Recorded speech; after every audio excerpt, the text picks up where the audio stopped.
Hello friends, स्वागत है आप सभी का हमारे YouTube channel the study hub में। दोस्तों, आज का ये वीडियो उन सभी कैंडिडेट्स के लिए बहुत ही खास होने वाला है जो पटवारी की तैयारी कर रहे हैं। जी हाँ दोस्तों, पटवारी में एक बहुत बड़े अंक के रूप में मैथमेटिक्स पूछा जाएगा और उसकी तैयारी हम यहाँ पर आपको करा रहे हैं।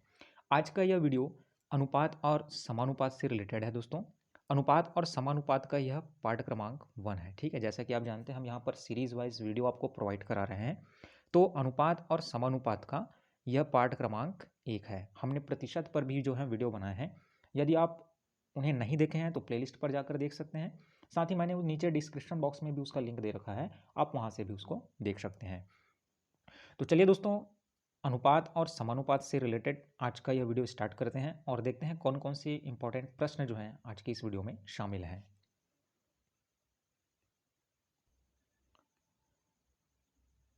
तो दोस्तों, यहाँ पर हम पहला प्रश्न देखने से पहले अनुपात से संबंधित कुछ महत्वपूर्ण जानकारी देख लेते हैं। वैसे तो आप सभी को पता ही होगा, फिर भी एक बार क्या है बताना ज़रूरी है। अनुपात का मतलब होता है भाग, है ना। भाग या फिर किस क्या होता है, हिस्सों में बांटना। अगर हम किसी चीज़ को क्या कर रहे हैं, अनुपात में लिख रहे हैं, जैसे यहाँ पर लिखा हुआ है 2:5, है ना। तो 2:5 का मतलब है किसी भी चीज़ को हम 5 भागों में बांट दिए हैं और उसमें से 2 हिस्से की क्या कर रहे हैं, यहाँ पर बात कर रहे हैं। तो 2:5 लिखा हुआ है, उसका मतलब क्या होगा, 2/5। ठीक है, अर्थात 5 में से कितना भाग, 2 भाग। तो यहाँ पर कुल 5 भागों में बांटा गया है और जब हम 2 भाग की बात कर रहे हैं तो उसको अनुपात में रूप में क्या लिखेंगे हम, 2:5। तो अनुपात का मतलब होता है भाग करना या फिर हिस्सों में बांटना। ठीक है दोस्तों, ये था एक बेसिक जानकारी। तो चलिए अब क्वेश्चन को देखते हैं, कौन ये क्वेश्चन जो है कैसे बनेंगे। ठीक है, चलिए पहला प्रश्न देख लेते हैं। 2:5, 3:4, 5:6 और 9:10 में सबसे बड़ा कौन सा अनुपात होगा। यहाँ पे कुछ कुछ अनुपात दिए हैं हमारे पास, तो सबसे पहले उसको तो हम भाग के रूप में लिख लेते हैं। क्या क्या दिया हुआ है, 2:5। 2:5 मतलब क्या होगा दोस्तों, 2/5 होगा। 3:4 मतलब क्या होगा, 3/4 होगा। ठीक है, 5:6 मतलब क्या होगा, 5/6 होगा। और 9:10 मतलब क्या होगा, 9/10।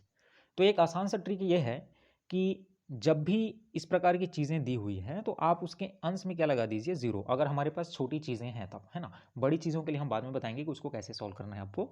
अगर जब भी छोटी चीज़ें दी हुई हैं भिन्न के रूप में और वहाँ से पूछा जाता है कि सबसे बड़ा कौन सा होगा और सबसे छोटा कौन सा होगा, तो एक सिंपल सा ट्रिक ये लगाइए कि इकाई में आप 0 लगा दीजिए।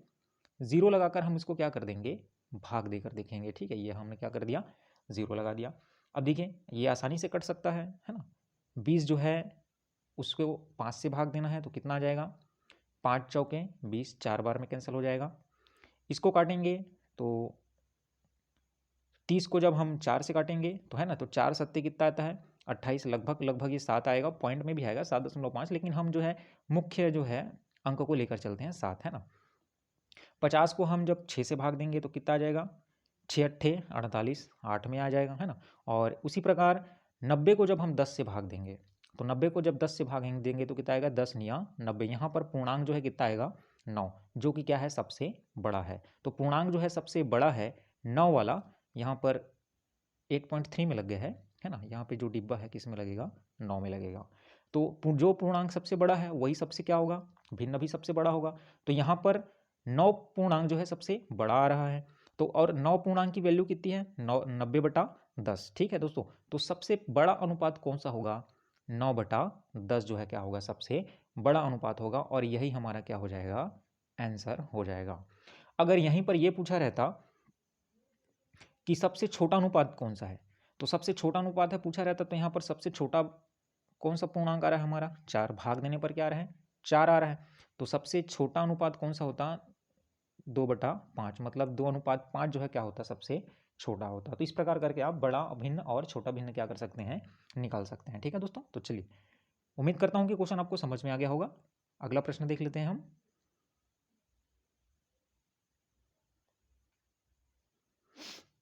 चलिए अगला प्रश्न है हमारा, यदि A/B बराबर 2:3 हो। A/B का मान दिया है, कितना दिया हुआ है, 2:3। B/C का मान दिया हुआ है 4:5। तो हमको A/B/C का मान कितना होगा ये हमको बताना है। इस प्रकार के क्वेश्चन पूछे ही जाते हैं एग्जाम में दोस्तों। इसको भी बनाने का एक आसान सा ट्रिक है हमारे पास। हमको क्या क्या पूछा गया है, ए अनुपात बी अनुपात सी पूछा गया है, तो हम ए अनुपात बी अनुपात सी इसको लिख लेंगे। ये हमने लिख दिया ए अनुपात बी अनुपात सी। अब जो जो चीज़ हमको दिया हुआ है उसको हम उसके नीचे क्या करते जाएंगे, लिखते जाएंगे। ठीक है, क्या क्या दिया हुआ है, ए अनुपात बी का मान कितना हुआ दिया हुआ है 2:3, तो ए के नीचे लिखेंगे हम 2 और बी के नीचे क्या लिखेंगे 3, क्योंकि ए अनुपात बी का मान कितना दिया हुआ है 2:3 दिया हुआ है। ये हो गया हमारा 2:3, है ना। और बी अनुपात सी, तो बी के नीचे कितना दिया हुआ है, बी अनुपात सी का मान कितना है 4:5, तो बी की जगह पे कितना आ जाएगा दोस्तों 4 आ जाएगा, सी की जगह पे कितना आ जाएगा 5 आ जाएगा। अब यहाँ पर हमारे पास दो चीज़ें खाली जगह जा रही है ना, एक सी वाला खाली जा रहा है और एक ए के नीचे खाली आ रहा है। तो यहाँ पर क्या भरेंगे, तो दोस्तों जिधर तीर का निशान लगा हुआ है उसी अंक को क्या करना है आपको लिखना है। जैसे यहाँ पर 3 के बाद सी वाला खाली था तो हम यहाँ पर भी किसको लिखेंगे 3 को लिखेंगे, या ये जो 3 लिखा हुआ है ना। इधर 4 के पहले खाली था तो इधर हम किसको लिख देंगे 4 को लिख देंगे। तो ये जो है बनाने का क्या है आसान सा ट्रिक है, इसके माध्यम से आप बना सकते हैं। जहाँ पर खाली है तो उधर के जस्ट साइड वाले को क्या करना है आपको लिख देना है। जैसे 3 के साइड में यहाँ पर खाली था तो हम यहाँ पर 3 को लिख देंगे, ये 3 के साइड में खाली था यहाँ पे 3 लिख दिए, 4 के साइड में इधर खाली है तो इधर किसको लिखेंगे हम 4 को लिखेंगे। अब हमारे पास जो चीज़ें आ गई, अब देखिए सभी चीज़ें फिलअप हो गई हैं। ए अनुपात बी अनुपात सी में कितना आया 2:3:3, ये 2:3:3 आ गया है। नीचे कितना आ गया है 4:4:5। अब करना क्या है दोस्तों, इसको गुणा कर देना है। ठीक है, दोनों को क्या कर देना है गुणा कर देना है। तो 4 दूनी कितना आ गया 8 आ गया, 4 तिया कितना आ गया 12 आ गया, और 5 तिया कितना आ गया 15 आ गया। तो अब हमारे पास ए अनुपात बी अनुपात सी की वैल्यू कितनी आ जाएगी 8:12:15, जो कि हमारा क्या होगा आंसर होगा।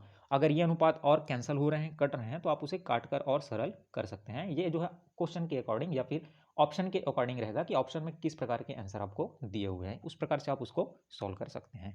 चलिए इसी प्रकार से एक और क्वेश्चन देख लेते हैं इसमें, उसके बाद आपको आसानी से समझ में आ जाएगा कि आपको क्या क्या करना है। ठीक है, अगला प्रश्न है, यदि 2a बराबर 3b, 2a बराबर क्या दिया हुआ है 3b तथा 3b बराबर 4c हो तो a अनुपात b अनुपात c का मान क्या करिए ज्ञात करिए। ठीक है, तो सबसे पहले तो हम यहाँ पर a अनुपात b का मान निकाल लेंगे, क्योंकि यहाँ पर 2a बराबर 3b दिया हुआ है, तो यहाँ पर हम किसकी वैल्यू निकालेंगे। चलिए 2a बराबर क्या दिया हुआ है 3b दिया हुआ है, तो सबसे पहले हम a अपॉन b निकालेंगे। तो a अपॉन b, b जो है नीचे आ गया इधर, तो इधर क्या बचेगा 3 और 2 जो है भाग में आ जाएगा, कितना आ जाएगा 3/2 आ गया। तो a की वैल्यू कितनी आ गई 3 और b की वैल्यू कितनी आ गई 2 आ गई। उसी तरह यहाँ से हम क्या देखेंगे 3b बराबर क्या दिया हुआ है 4c दिया हुआ है, तो यहाँ से हम b अनुपात c की वैल्यू निकालेंगे तो कितना आ जाएगा 4/3 आ जाएगा। ठीक है, अब हमारे पास मान आ गया है a अनुपात b का मान आ गया है और b अनुपात c का मान आ गया है। a की वैल्यू कितनी है दोस्तों 3, तो a की जगह में क्या लिख देंगे हम 3 को लिख देंगे। b की वैल्यू कितनी है 2 है ना, यहाँ पे 2 दिया है तो 2 की वैल्यू आ गई है, यहाँ पर 2 लिख देंगे। और साइड वाला जो c खाली होगा वहाँ पर इसी दो को क्या करना है हमको लिखना है, तो हमने साइड में क्या कर दिया 2 लिख दिया है यहाँ पे। अब यहाँ पर देखिए अगला वाला b अनुपात c, तो b के नीचे हम क्या लिखेंगे 4 और c के साइड में नीचे क्या लिखेंगे हम 3, तो b के नीचे हमने लिख दिया 4 और c के नीचे क्या लिख दिया हमने 3। अब इधर वाला जो एरिया है वो खाली रहेगा, तो खाली के लिए देखिए तीर का निशान लगा हुआ है ना, जस्ट इसके पहले इसके साइड वाला अंक लिखना है। तो इस खाली जगह के साइड में क्या है 4 है, तो हम यहाँ पर क्या लिख देंगे 4 को लिख देंगे। ठीक, अब यहाँ पर दोस्तों अब हम अगला स्टेप क्या होगा, इन दोनों को क्या करना है हमको गुणा करना है। तो ऊपर 3 है नीचे 4 है, तो 4 तिया कितना आ गया 12, इधर 2 है इधर 4 है, तो 4 दूनी कितना आ गया 8, इधर 2 है इधर 3 है, तो 3 दूनी कितना आ गया 6 आ गया।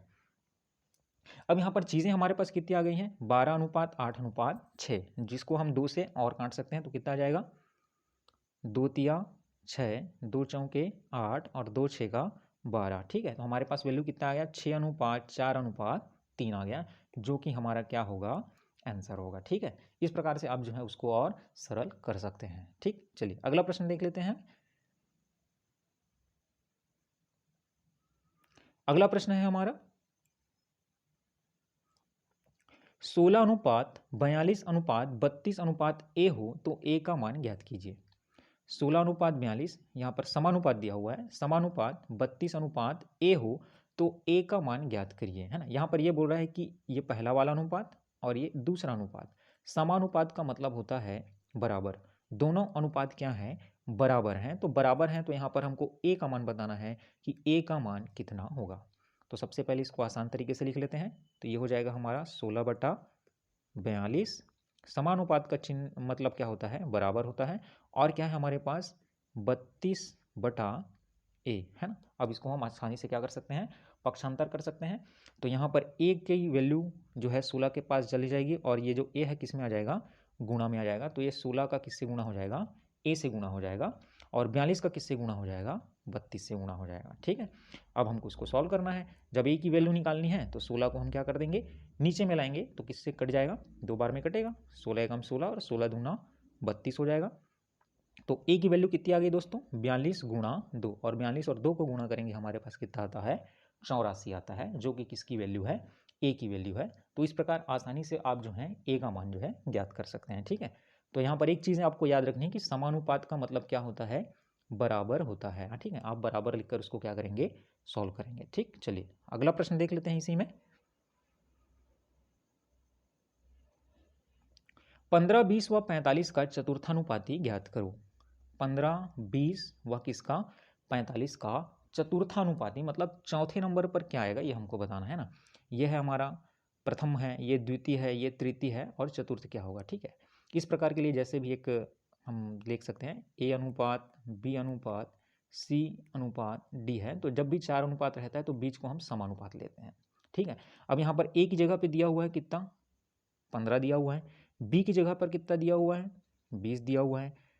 C की जगह पे कितना दिया हुआ है, 45 दिया हुआ है। और D का मान हमको क्या करना है, ज्ञात करना है। यहाँ पर हम खाली छोड़ देते हैं उसको। ठीक है, तो ये हो गया हमारा 15:20। तो ये हो जाएगा कितना दोस्तों, 15/20 बराबर 45/A, है ना। ये हो गया 45/A। अब इसको सॉल्व करना है तो सबसे पहले A किसके पास चला जाएगा, 15 के पास चला जाएगा। तो 15 और A का क्या होगा, गुणा होगा। और इधर 20 और 45 का क्या होगा, गुणा होगा। अब इसको हमको क्या करना है, सॉल्व करना है। ठीक है, तो सॉल्व करेंगे तो कैसे कटेगा ये हो जाएगा 15 एकम 15 और 15 तिया 45। हमारे पास क्या बचा, 20 और 3, और 20 और 3 को जब हम गुणा करेंगे तो कितना आ जाएगा, 20 तिया 60।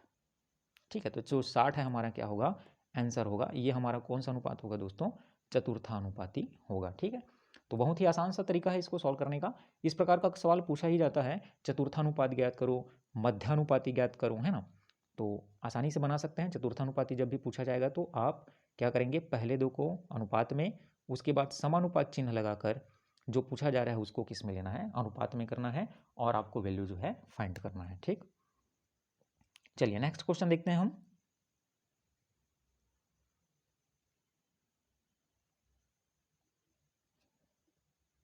छह 16 का मध्यानुपाती ज्ञात करो। 6 और 16 का मध्यानुपाती। तो दोस्तों मध्यानुपाती मतलब होता है बीच का मान। ठीक है, तो बीच के मान ज्ञात करने के लिए एक फॉर्मूला होता है, उस फॉर्मूले को आप याद कर लीजिए, फिर उसके बाद हम आसानी से उसको क्या कर सकते हैं, बना सकते हैं। ठीक, जैसे मान के चलिए A अनुपात B अनुपात C ये दिया हुआ है। तो B जो है इन तीनों के जो है बीच में आ रहा है, इसलिए हम B को क्या बोलेंगे, मध्यानुपाती की बोलेंगे। तो मध्यानुपाती का एक फॉर्मूला होता है, जब भी 3 अनुपात में दिए हैं तो A अनुपात B बराबर B अनुपात C। ठीक है, जब भी 3 चीज़ें जब जो है अनुपात में दिया हो तो यही होता है उसका फॉर्मूला जो है A अनुपात B बराबर B अनुपात C। अब यहाँ से दोस्तों हमको बीच का पूछा गया है, मध्यानुपाती पूछा गया है। तो जैसे यहाँ पर 9 दिया हुआ है, A का मान दिया है 9 और C का मान कितना दिया है 16। हमको बीच वाले का मान ज्ञात करना है, मतलब B का मान ज्ञात करना है। तो यहाँ पे सिर्फ फॉर्मूले से क्या निकल जाएगा, B का मान क्या निकलेगा, B और B का जब हम गुणा करेंगे तो कितना आ जाएगा, इधर पहले A और C का गुणा कर लेते हैं। चलो A और C का गुणा करेंगे तो A गुणा क्या हो जाएगा C, और B का गुणा करेंगे कितना आ जाएगा, B स्क्वायर आ जाएगा। ठीक है, अब B स्क्वायर है हमारे पास, अब उसकी वैल्यू हमको क्या करनी है, ज्ञात करनी है। तो कितना आ जाएगा, चलिए देखते हैं। अब मान रख दीजिए, है ना, A गुणा C, तो A की वैल्यू कितनी है 9 और C की वैल्यू कितनी है, C की वैल्यू है हमारी 16। तो 9 और 16 को हम क्या कर देंगे, गुणा कर देंगे। तो 9 और 16 को गुणा करेंगे तो कितना आ जाएगा दोस्तों, 16 नियम 144, और यहाँ पर स्क्वायर लगा हुआ है, तो स्क्वायर को जब इधर ट्रांसफर करेंगे तो किस में आ जाएगा, अंडर रूट में आ जाएगा। अंडर रूट ए गुणा सी, मतलब वर्गमूल ए गुणा सी, मतलब पहला वाला और तीसरा वाला दोनों को गुणा करके उसका क्या निकाल देना है, वर्गमूल निकाल देना है। ठीक है, आसानी से समझ में आ गया होगा आपको फॉर्मूला। फॉर्मूला एक बार फिर से देख लीजिए। फॉर्मूला क्या होगा, मध्यानुपाती बी बराबर क्या होता है, प्रथम और तृतीय दोनों का गुणा करके उसको क्या निकालना है, आपको वर्गमूल निकालना है। तो यहाँ पर वही चीज़ें हुई हैं, 9 और 16 को गुणा कर दीजिए, 16 नियम कितना होता है 144, और 144 का क्या निकालेंगे हम, वर्गमूल। तो वर्गमूल 144 का मान क्या होता है दोस्तों, 12 होता है। ठीक है, तो 12 ही हमारा क्या है, आंसर है, वो जो है इसका क्या है, मध्यानुपाती है। ठीक है, ये फॉर्मूला आप याद कर लेंगे, कहीं पर नोट कर लीजिए इसको। चलिए अगला प्रश्न देख लेते हैं हम।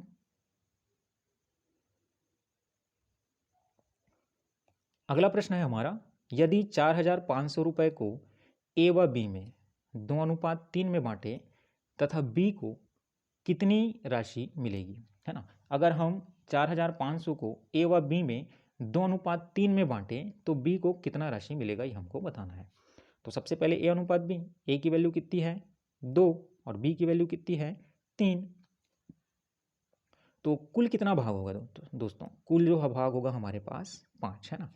अब ए को 2 भाग मिल रहा है, बी को 3 भाग मिल रहा है, मतलब टोटल कितने भागों में बांटा है हमने, 5 भागों में बांटा है। ठीक, अब यहाँ पर बोलता है कुल जो है 4,500 के बराबर है। तो जब भी अनुपात में दिया होगा तो या तो फिर उसको x मान लीजिए या फिर a मान लीजिए, है ना। तो यहाँ पर कुल भाग आ गया है 5, तो 5 को हमने यहाँ पर कितना माना है 5 है। तो ये जो 5a की वैल्यू है कितनी है, 4,500 है। जब हम यहाँ से a की वैल्यू निकालेंगे तो कितना आ जाएगा, ये 5 एकम 5 और 5 नियम 45 और ये 00 से कैंसिल हो जाएगा। कितना आ गया, 900 आ गया। तो a का मान कितना आ जाएगा, 900 आ गया। तो a बराबर कितना हो गया, 900। अब a बराबर जब हो रहा है हमारा कितना, 900 आ रहा है, तो a की वैल्यू कितनी होगी 2a, ये a की वैल्यू होगी 2a और b की वैल्यू कितना होगा 3a होगा, है ना। तो अब यहाँ से हम b का मान निकालना है, तो 900 को किससे गुणा कर देंगे, 3 से गुणा कर देंगे। ठीक है, तो ये कितना हो जाएगा हमारा 9 तिया 27, 2,700 रुपये हो जाएगा। ठीक है, तो b को मिलने वाली राशि कितनी होगी, 2,700 रुपये होगी। ठीक, इस प्रकार से आप क्या कर सकते हैं, क्वेश्चन बना सकते हैं। चलिए अगला प्रश्न देख लेते हैं।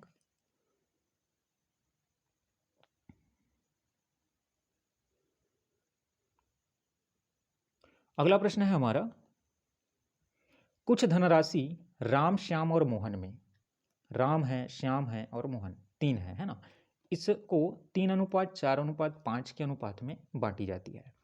3:4:5 के अनुपात में बांटा जा रहा है। यदि श्याम को 1,200 रुपये मिले तो राम को कितनी राशि मिलेगी, ये हमको क्या करना है, बताना है।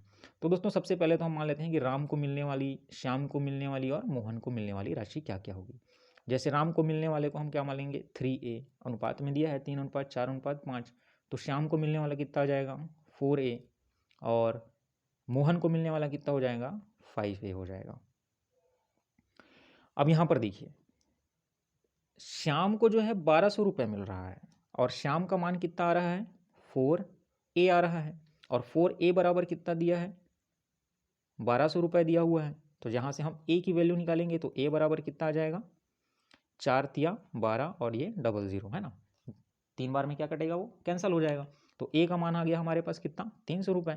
जब a का मान जो है 300 रुपये है तो राम को कितनी राशि मिलेगी, राम का मान कितना है 3a, है ना। तो 300 को आप किससे गुणा कर दीजिए, 3 से गुणा कर दीजिए, तो हमारे पास कितना आ जाएगा 900 रुपये। तो राम को मिलने वाला जो राशि है वो कितना रुपये हो जाएगा दोस्तों, 900 रुपये, जो कि हमारा क्या होगा, आंसर होगा। तो इस प्रकार a मानकर आप क्या कर सकते हैं, क्वेश्चन को आसानी से सॉल्व कर सकते हैं। आप इसकी जगह पर x भी मान सकते हैं। एक ही क्वेश्चन को बनाने के कई तरीके हो सकते हैं, जो आपको आसान लगे उस तरीके से आप क्वेश्चन को क्या करिए, बनाइए। चलिए अगला प्रश्न देख लेते हैं इसी में।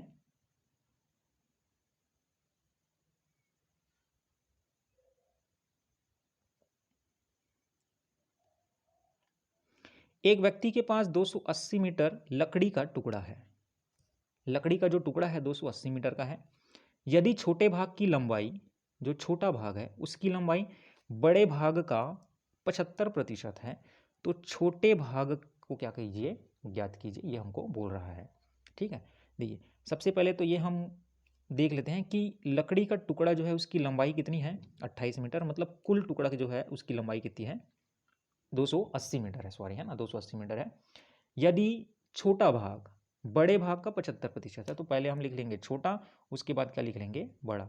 अब मान के चलिए बड़ा भाग जो है 100% है, तो छोटा भाग कितना आएगा दोस्तों, 75% आएगा, है ना। 100% का 75% निकालेंगे, कितना आएगा, 75% आएगा। अब यहाँ पर 100 और 75 दोनों कैंसिल हो रहे हैं, ठीक है।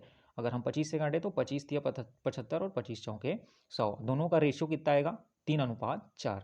तो छोटा और बड़ा का अनुपात कितना निकल गया, 3:4 निकल गया हमारे पास। अब यहाँ पर क्या बोला जा रहा है, लकड़ी का टुकड़ा कितना मीटर है, 280 मीटर है। अब इस दोनों छोटे वाला और बड़े वाला दोनों को मिलाकर जो है 280 मीटर आ रहा है, तो रेशियो को भी हम पहले जोड़ लेते हैं। छोटे वाले के लिए 3a मान लीजिए, बड़े वाले के लिए 4a मान लीजिए। टोटल करेंगे कितना आ जाएगा, 7a आ जाएगा। और ये 7a की वैल्यू किसके बराबर है, 280 के बराबर है। अब 280 के बराबर है और यहाँ से हम a का मान निकालेंगे, तो यहाँ से कैंसिल हो जाएगा, 7 एकम 7 और 7 चौके 28, मान कितना आ गया हमारा, 40। तो a का मान कितना आ गया, 40 हो गया। और यहाँ पर पूछा कौन सा गया है, छोटा भाग ज्ञात कीजिए। छोटा भाग का मान कितना है दोस्तों, 4a है, तो 4 की जगह पे, सॉरी, छोटा भाग का मान, ये तो बड़ा भाग का मान है, छोटा भाग का मान है हमारा कितना, 3a है ना, माफ़ कीजिएगा। छोटे भाग का मान कितना है, 3a। तो a की वैल्यू आ गई हमारे पास 40 और छोटे वाले का मान कितना है, 3 है ना, 3a है। तो ये 3 से हम क्या कर देंगे, गुणा कर देंगे। 40 को जब हम 3 से गुणा करेंगे कितना आ जाएगा, 120 मीटर, ठीक है। तो ये हो गया हमारा किसका मान, छोटे वाले भाग का मान। अगर यहीं पर पूछा जाता बड़े वाले भाग का मान याद कीजिए, तो हम जो है 40 को किससे गुणा करते, 4 से गुणा कर देते, तो कितना आ जाता है, 160 आ जाता, ठीक है। ये हमारा क्या हो जाता, आंसर हो जाता, अगर बड़े भाग को पूछा जाता तब। तो जो अगर छोटा पूछा जा रहा है तो छोटे वाले से गुणा कर दीजिए, बड़ा वाला पूछा जा रहा है तो बड़े वाले से गुणा कर दीजिए, ठीक है। चलिए अगला प्रश्न देख लेते हैं। ये जो है वीडियो का अंतिम प्रश्न है, बाकी जो क्वेश्चन जो है हम कल देखेंगे, ठीक है दोस्तों। चलिए अगला प्रश्न देखते हैं हमारे क्या है। एक त्रिभुज के कोणों का अनुपात 2:3:5 है, सबसे बड़े कोण का मान ज्ञात कीजिए। तो a/b/c, a का मान है कितना है, 2 है, b का मान कितना है, 3 है, और c का मान कितना है, 5। तो a मान लीजिए, a बराबर आ जाएगा हमारा 2a, है ना, यहाँ पे 2a हो जाएगा, यहाँ पे लिख लेते हैं। a बराबर a का मान कितना आ गया, 2a, b का मान कितना आ जाएगा, 3b, और c का मान कितना आ जाएगा, 5, इसका मान b का मान आ जाएगा 3a, और c का मान कितना आ जाएगा, 5a आ गया, है ना। सभी को a मान लिया हमने। अब यहाँ पर क्या पूछा जा रहा है दोस्तों, सबसे बड़े कोण का मान ज्ञात कीजिए। तो सबसे पहले तो हमको तीनों कोणों का मान हमको निकालना पड़ेगा। तो हम त्रिभुज के तीनों कोणों का योग कितना होता है, 180 अंश। जब इधर कोणों को 180 अंश होगा तो इसका मान भी हमको क्या करना पड़ेगा, जोड़ना पड़ेगा। तो हमारे पास टोटल कितना आएगा, इसका मान जो है रेशो में जो दिया है उसका मान 5 3 8 8 और 2 10, कितने हो गए हमारे पास, 10a आ गया। तो यहाँ पर से a की वैल्यू कितनी आ जाएगी, 18, 0 से 0 कैंसिल हो गया, a का मान कितना आ गया हमारे पास, 18 आ गया। अब यहाँ से सबसे बड़े कोण का मान पूछा जा रहा है ना। सबसे बड़े कोण का मान याद कीजिए। तो सबसे बड़ा वाला किस में आ रहा है दोस्तों, सी में आ रहा है ना, और जिसका मान कितना दिया हुआ है, 5a दिया हुआ है ना, ये हमारा 5a है। तो 18 को किससे गुणा कर दीजिए, 5 से गुणा कर दीजिए। तो 18 पंचे कितना होता है, 90, जो कि हमारे किसका मान होगा, सबसे बड़े वाले का मान होगा। अगर यहीं पर यह पूछा जाता कि सबसे छोटे वाले का मान कितना है, तो सबसे छोटा वाला यहाँ पर कितना है, 2a है ना। तो 2a हो जाता, तो यहाँ पे क्या हो जाता, 2 गुणा 18 हो जाता है। तो 18 दूनी क्या होता है दोस्तों, 36, है ना। ये हमारा क्या हो जाएगा, इतना आंसर हो जाता अगर कौन सा वाले को पूछता, सबसे छोटे वाले को पूछता, ठीक है। उम्मीद करता हूँ दोस्तों आपको क्वेश्चन जो है समझ में आ गए होंगे। अगर किसी भी क्वेश्चन में किसी प्रकार का डाउट होगा तो आप नीचे कमेंट्स बॉक्स में बता सकते हैं मुझे, या फिर पूछ भी सकते हैं। मैं उसको आपके पूरे डाउट को जो है क्लियर करने की कोशिश करूँगा। अगर वीडियो पसंद आया है तो वीडियो को पसंद आया तो लाइक करना बिल्कुल भी मत भूलिएगा। चैनल पर नए हैं तो दोस्तों चैनल को सब्सक्राइब कर लीजिए और ज़्यादा से ज़्यादा वीडियो को शेयर कीजिए, ठीक है। ताकि यह जो वीडियो जो है आपको साथ साथ और जो आपके रिलेटिव हैं, आपके यार मित्र हैं, है ना, आपकी फैमिली वाले हैं, उनको भी क्या मिल सके, सहायता मिल सके, ठीक है दोस्तों। तो अगले वीडियो में मिलते हैं, तब तक के लिए जय हिंद।